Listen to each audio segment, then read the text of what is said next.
I wish to see Inspector Lestrade at once. Your name, sir? Dr. John Watson. Is he expecting you, sir? In a way, I believe he is. Well, I'll tell him you're here, sir.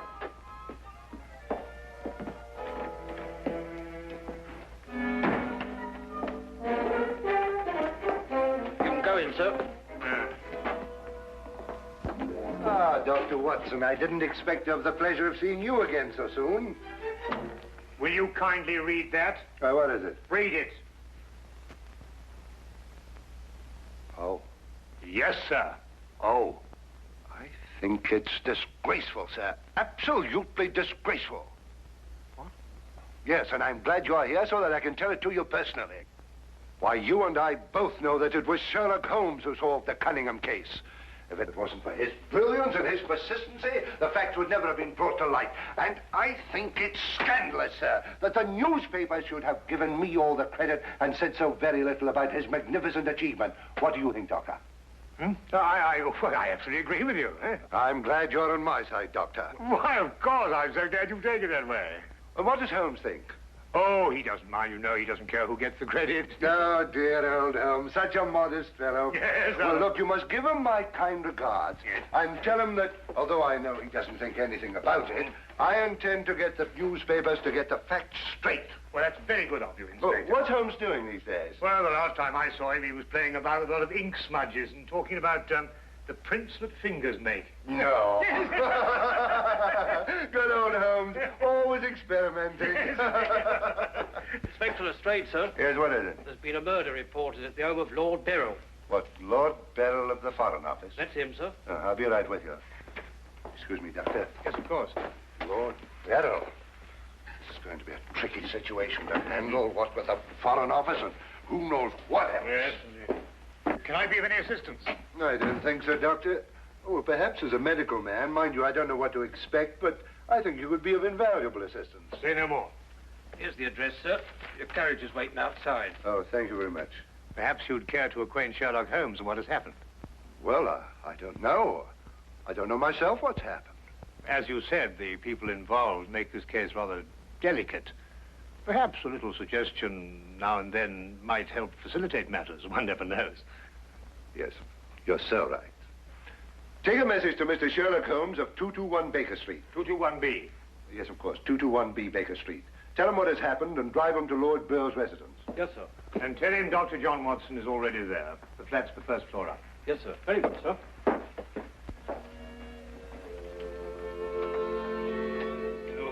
221B Baker Street.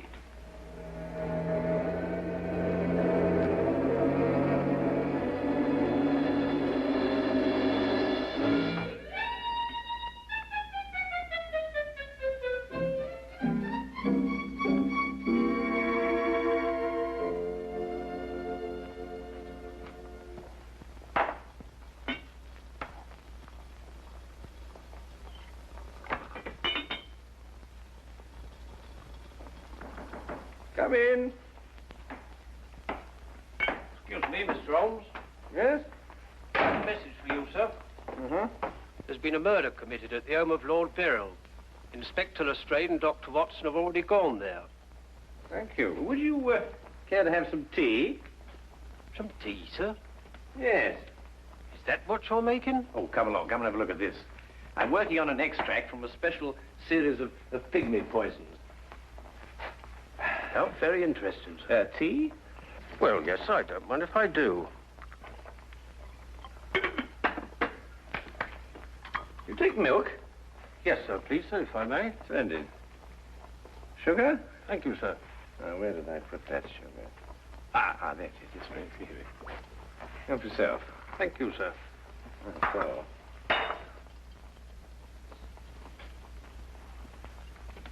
What's this you're doing here, sir? Well, I believe that certain poisons, if taken in the correct doses, can actually have beneficial rather than fatal effects. Now, that's very interesting, sir. Yes, isn't it? And what's all this over here, sir? Oh, that? Oh, those are some tropical leaves. They were sent to me by a friend of mine who hunts in that part of the country. The essence, you see, passes through this tube, down here and across the table, and is condensed in that retort there. And what's that stuff in the bottom there? That's lime. That acts as a catalytic agent to combine the essence of the leaves with a dark, tar-like substance, which you can see at the bottom.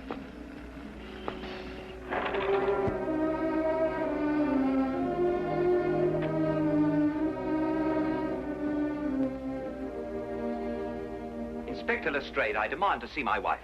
You've kept me waiting half an hour, and now I should like an explanation. Of course, you're entitled to one, sir. You know that Karl Oberstein was murdered in your study. I was informed of that, and it is a tragedy, of course. But I still don't see that that is... Lord Beryl, your wife has confessed to shooting him. What? That's why I couldn't allow you to see her. We were taking her statement. What does she say? Apart from the actual confession of murder, she refuses to say anything. You may go in now if you wish, Lord Beryl.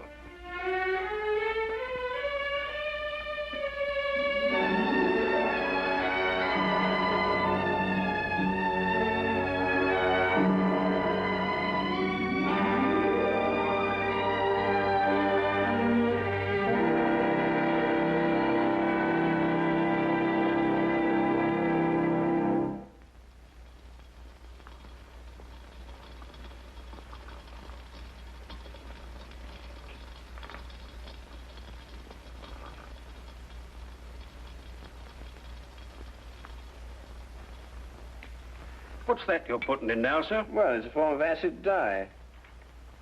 Yeah. That's all right. Oh, where have you two been all the afternoon? Didn't the sergeant tell you? Oh, yes, I remember. It was a murder somewhere. Was it interesting? No, Mr. Dewitt. Uh-huh. Well, Lestrade, come and have whiskey and soda. Whiskey and soda, Lestrade. Oh, I don't know. I'll be off duty in 5 minutes. Yes, I think that'd be all right. Neat for me. Well, sit down if you can find yourself a place. There you go. yes, well, I think we can leave that to boil for a little while now. Now, gentlemen, what's the problem?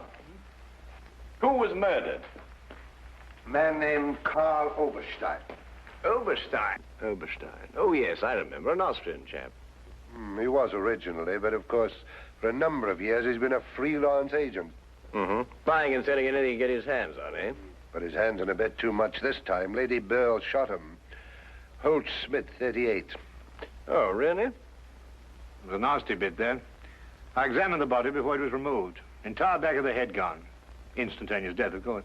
Did you find the bullet? No, the police surgeon will do that. It hadn't come out. Yes, and that shot in the back of the head removes any possible chance Lady Beryl may have had of claiming self-defense. You're off duty now, aren't you, Wilkins? Yes, sir. You may go home. Thank you, sir.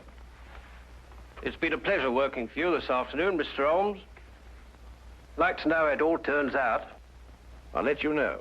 Thank you, sir. Good afternoon, sir. I feel sorry for Lord Beryl. There'll be quite a scandal when this appears in the papers. Yes, it certainly will be. I wonder why Lady Beryl lied to you. What nationality was Lady Beryl originally? Well, she was born in Austria, although she was brought up in America. She's been here in England for the past 5 years, since her marriage, you know. It's a shame a woman like her has to remain in prison. Still, she might decide to tell you...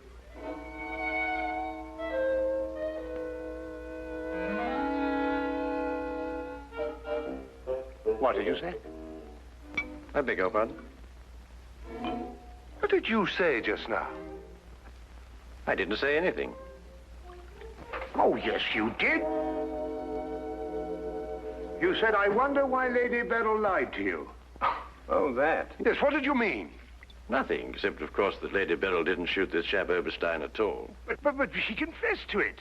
Nonsense. She didn't shoot Oberstein because Oberstein wasn't shot. His head was bashed in with a blunt instrument. The revolver you claim was the murder weapon actually belonged to Oberstein. She found it lying by his side and pretended she'd done it in order to shield her husband. She's no more guilty than you two are. Would you hold that like a good fellow, please? Would you please repeat that? Of course, it's as plain as a... Here, would you mind holding that? Oh, well, it's not plain to me. Well, you told me that Lady Beryl confessed to shooting Oberstein. But Oberstein wasn't shot. Just because you find a man with the back of his head shattered and a gun lying by his side is no reason to assume he's been shot. Thank you. You also assumed that the bullet had lodged in Oberstein's cranium because it hadn't emerged through the front. Now, any student of elementary ballistics knows that the greatest damage to the skull is on the opposite side to which the bullet entered. The point of entry is always clean.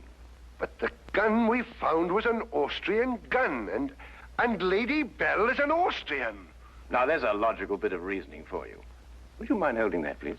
Lady Beryl saw Oberstein lying there and jumped to the same conclusion we did. Well, Lady Beryl's innocent.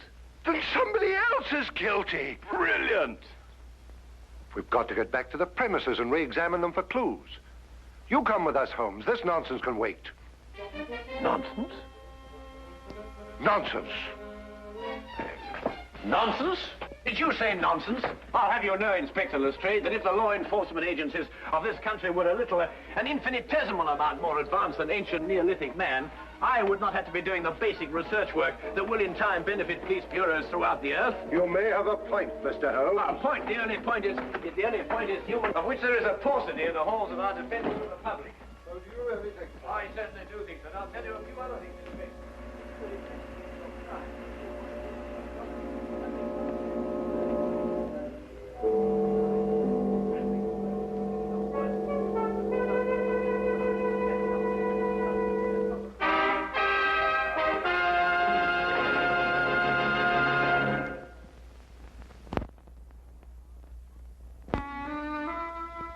And now we return to the case of Lady Beryl. Yes, is to be dependent 90% on a good memory. Details, Lestrade, those are the things.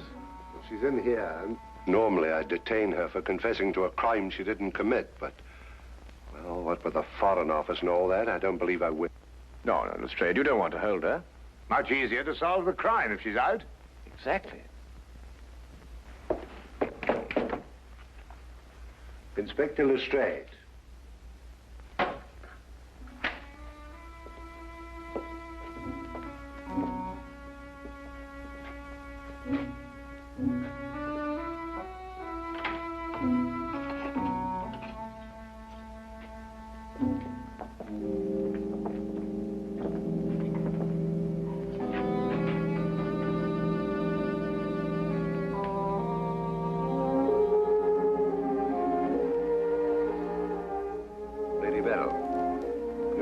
We're releasing you.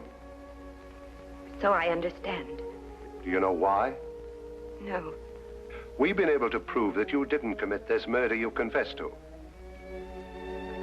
I see. We would, however, like an explanation as to why you confessed to this crime.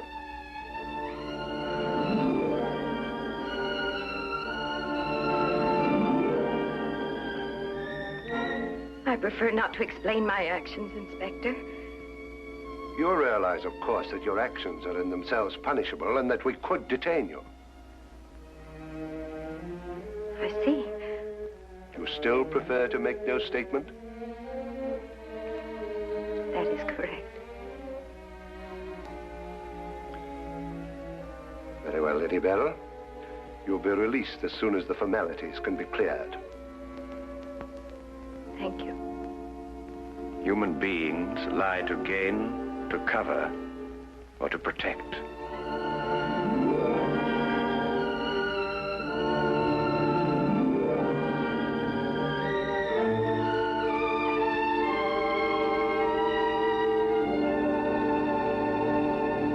I don't know how to thank you, Mr. Holmes.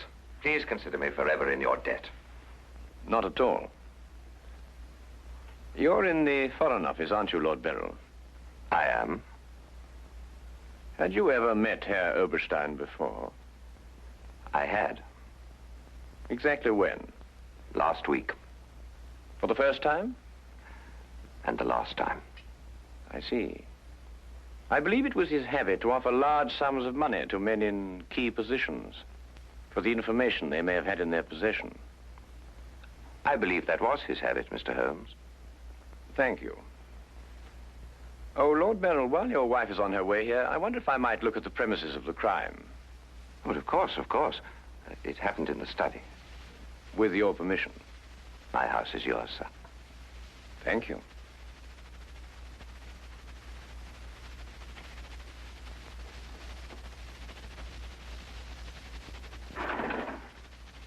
Well, now, let me see. Karl Oberstein was lying about there. Of course, it's been removed. Yes, of course. I see you've cleaned everything up with your usual remarkable efficiency, Lestrade. Now, look here, Holmes. I didn't know there was going to be any mystery about this affair. Oberstein's head was here, Holmes, and his feet were there. Thank you, Watson.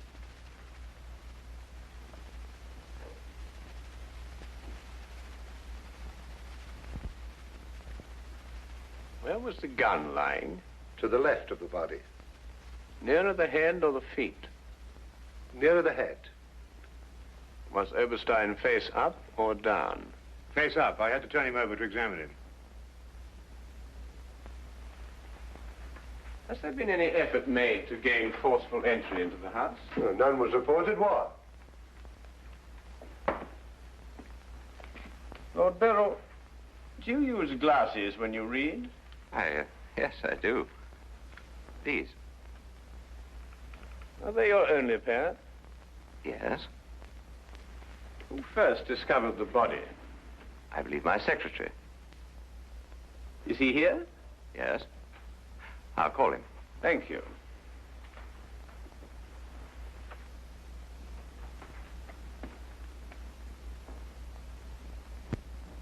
Lestrade, where was Lord Beryl at the time you estimated the crime was committed? He'd been at a meeting with high government officials all day. Oh, good. Why did you ask about the glasses, Holmes? It's because Lord Beryl wears glasses when he reads that Lady Beryl confessed to a crime she didn't commit. What? This is my secretary, Mr. Ross. You've met Inspector Lestrade and Dr. Watson. This gentleman is Mr. Sherlock Holmes. How do you do? I understand it's through your efforts that Lady Beryl was returning home. Partially through my efforts. I wonder if I could impose upon you, Mr. Ross. Of course, sir. Would you mind taking these sheets of paper and roughly outline the position in which you discovered the body? Outline it in scraps of paper. If you would be so kind. Why, of course. What's the purpose of that? How many men have you on the premises, Lestrade? 2 outside. Why? Good. I wonder if you'd mind taking them into the garden behind this window and making a thorough search of the premises for a radius of 30 feet. Looking for what? Anything that doesn't belong in a garden. Are you serious, Holmes? Shh. Completely.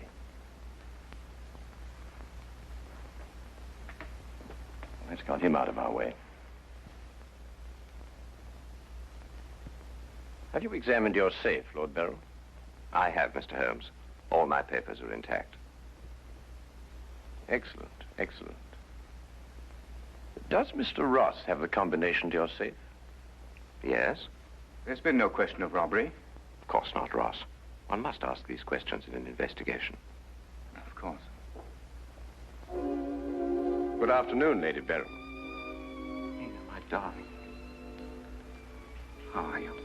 I'm all right, George. Quite all right. You must rest. This experience must have been horrible for you. It's all right. It didn't last long enough to be too difficult. I don't know how, but Holmes has solved the entire thing. Has he really? Not entirely, Lady Beryl. Not yet. Do you expect to? I can only hope to. Mr. Holmes, if there's anything I can do to help. If it would not be too much of an imposition, Lady Beryl, I would like you to retake the position in which Mr. Ross discovered you when he entered the room. Mr. Holmes, my wife has had a harrowing experience. Please consider her nerves at this point. You're forgetting, Lord Beryl, that your wife confessed to a crime she didn't commit. The circumstances are somewhat exceptional. But if Lady Beryl would rather not... It's quite all right, George. Now, let me see.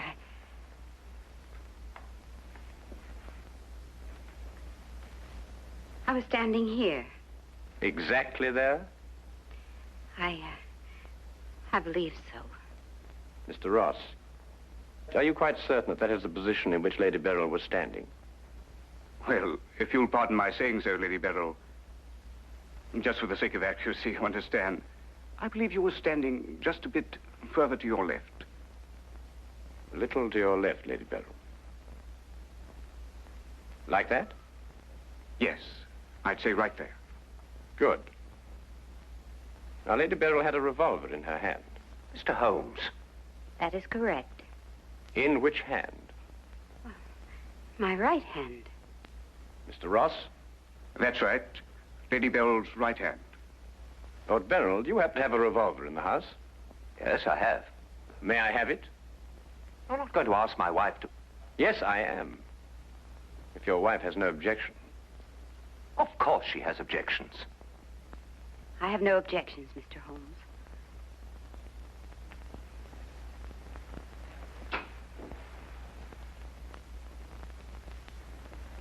Ah, excellent. A .38 caliber.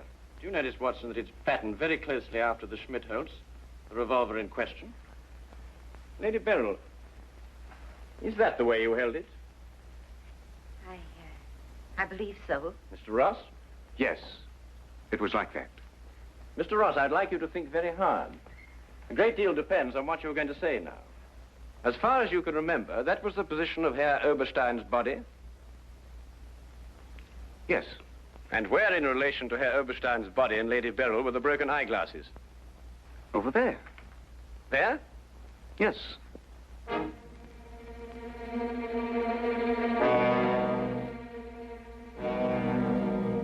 Watson, were there any glasses on the floor when you found the body?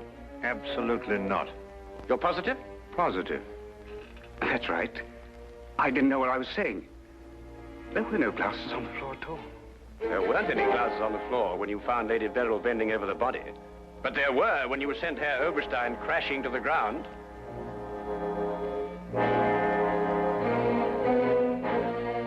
Before you run, Mr. Ross, look at Lady Beryl.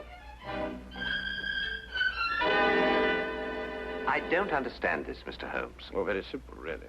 Herr Oberstein approached you with an offer to buy Foreign Office secrets. You threw him out. Then Ross contacted him, prepared to sell him the secrets. Well, there's nothing missing from the safe. Of course not. If you sold anything, you'd have been found out.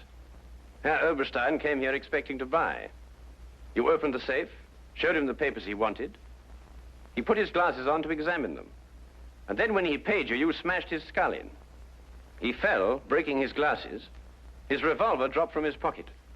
Then you replaced the papers, pocketed the money, and left. It's a lie. Why, you filthy... The unfortunate point occurred when Lady Beryl discovered the body. You read the evidence incorrectly. I thought the gun was my husband's. Similar, but not the same. And the glasses. A very common variety of frame. You gathered up the pieces, except a few fragments, and threw the frames away. Yes. Then you lied to protect your husband. Yes. Nina. Brilliant, Holmes. Absolutely brilliant. Thank you, Watson.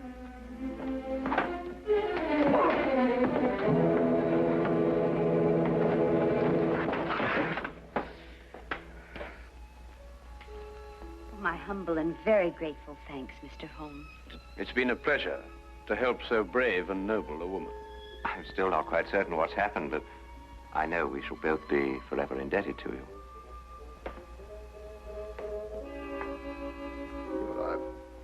Searched the whole garden, Holmes. Couldn't find anything but this old pair of glasses. They've broken at that. Really? Mr. Holmes has solved the entire case, Inspector. He has? How? By the little things, Lestrade. The little things that one must remember. The little things that make the difference between success and disaster. One must never forget that the difference between... Good heavens. Watson! What is it, Holmes? I left the gas on under the experiment. All Baker Street will be blown up. Holmes, I turned it off. No. Stay. Hold that.